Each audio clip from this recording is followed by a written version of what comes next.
After a long time, in the third year, the word of the Lord came to Elijah. Go and present yourself to Ahab, and I will send rain on the land. So Elijah went to present himself to Ahab. Now the famine was severe in Samaria, and Ahab had summoned Obadiah, who was in charge of his palace. Obadiah was a devout believer in the Lord. While Jezebel was killing off the Lord's prophets, Obadiah had taken 100 prophets and hidden them in 2 caves, 50 in each, and had supplied them with food and water. Ahab had said to Obadiah, "Go through the land to all the springs and valleys. Maybe we can find some grass to keep the horses and mules alive, so we will not have to kill any of our animals."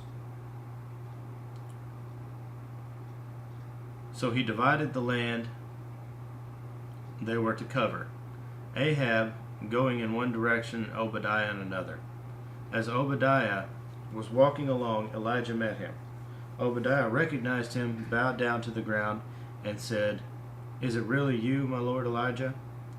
"Yes," he replied. "Go tell your master Elijah is here."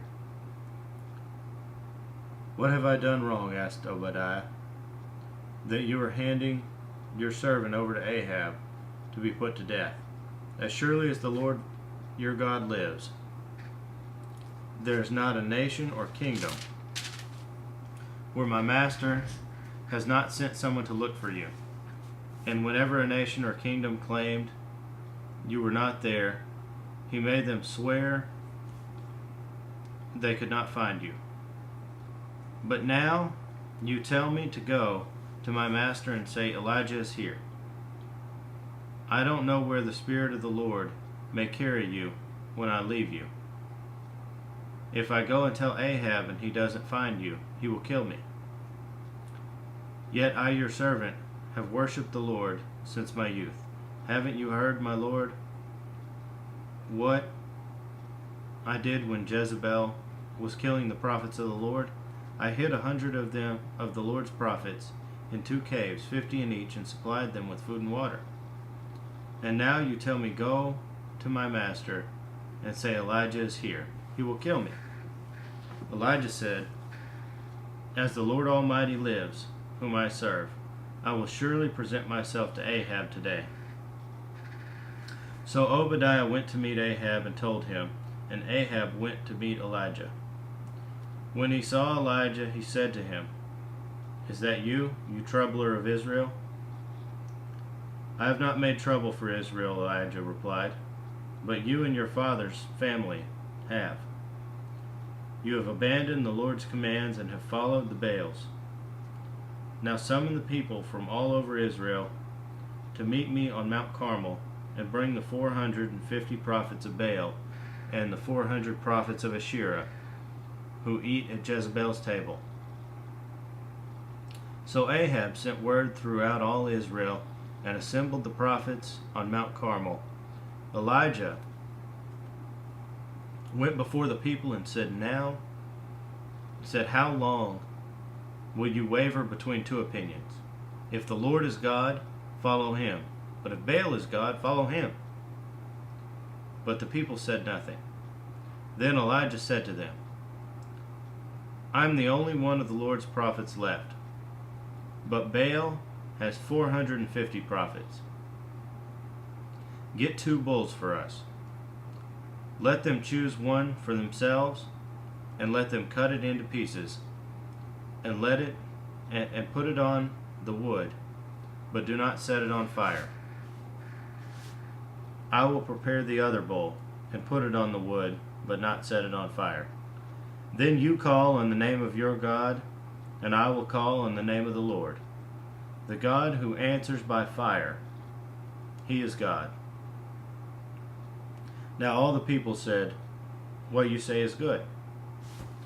Elijah said to the prophets of Baal, "Choose one of the bulls and prepare it first, since there are so many of you. Call on the name of your God, but do not light the fire." So they took the bull, given them, and prepared it. Then they called on the name of Baal from morning till noon. "O Baal, answer us," they shouted. But there was no response. No one answered. And they danced around the altar they had made. At noon, Elijah began to taunt them. "Shout louder," he said. "Surely he is God. Perhaps he is deep in thought, or busy, or traveling. Maybe he is sleeping and must be awakened." So they shouted louder and slashed themselves with swords and spears, as was their custom, until their blood flowed. Midday passed, and they continued their frantic prophesying until the time for the evening sacrifice. But there was no response. No one answered. No one paid attention. Then Elijah said to all the people, "Come here to me." They came to him, and he prepared the altar of the Lord, which was in ruins. Elijah took 12 stones, one for each of the tribes descended from Jacob, to whom the word of the Lord had come, saying, "Your name shall be Israel."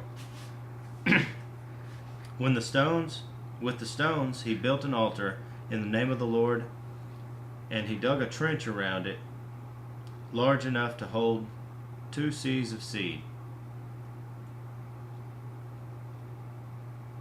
He arranged the wood, cut the bull into pieces, and laid it on the wood.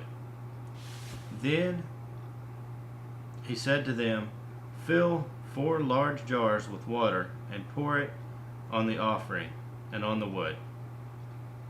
"Do it again," he said, and they did it again. "Do it a 3rd time," he ordered, and they did it a 3rd time.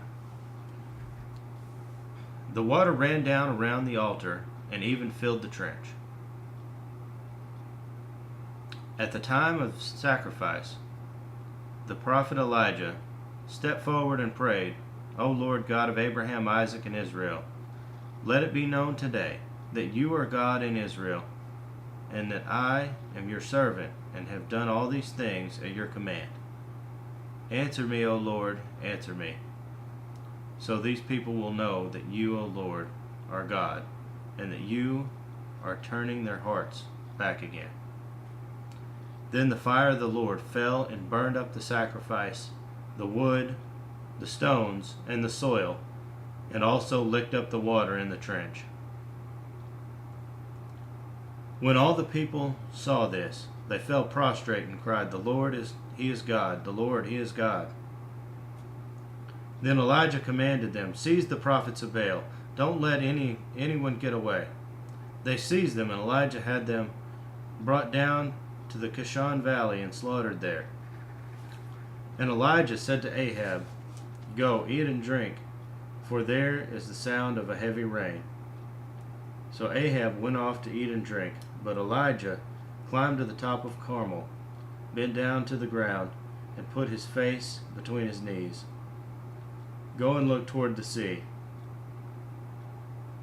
he told his servant. And he went up and looked. "There's nothing there," he said. 7 times Elijah said, "Go back." The 7th time the servant reported, "A cloud as small as a man's hand is rising from the sea." So Elijah said, "Go and tell Ahab, hitch up your chariot and go down before the rain stops you." Meanwhile the sky grew black with clouds, and the wind rose, a heavy rain came on, and Ahab rode off to Jezreel. The power of the Lord came upon Elijah, and tucking his cloak into his belt, he ran ahead of Ahab all the way to Jezreel.